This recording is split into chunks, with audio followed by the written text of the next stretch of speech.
On Skype, Hussein Rashid joins us. He is professor at Hofstra University who has researched representation of Muslims in media. In our Google... You know, Waj, it's a great question. I don't know so much if it's a renaissance as I think finally people are realizing they're not hearing Muslim stories, and people are ready. The audience is ready. I think we've always had artists. I think we've always had creators in our community.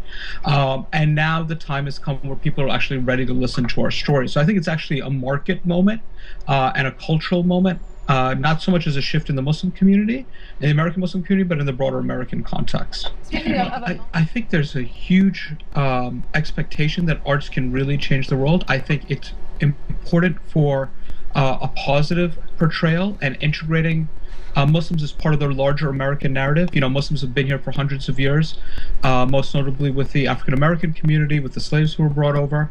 But if you look at Little Mosque on the Prairie, this show's been running in Canada for several years. But this week, Quebec still passed a law prohibiting Muslim veils, right? So it's not a cure-all for everything.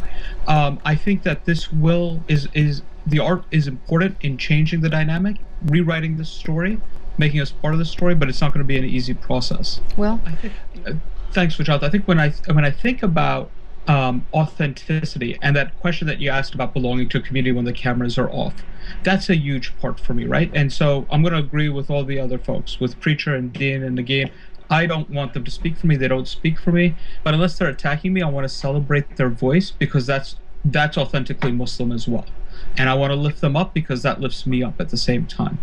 And I think what that does is it challenges the idea, and I love the Borg analogy, right? We don't want to assimilate. We don't want to give up who we are. We want to integrate. We want to shape the American story as we have shaped the American story. So people can think, I'm in New York, right? I'll wake up for breakfast, I'm going to have a bagel. For lunch, I'm going to have tacos. And for dinner, I'm going to have kebabs, right? That's the New York experience. And that's the American story that we have shaped through food, through culture, through language, through dress, what it means to be American. Will, I know you wanted to jump in. Yeah.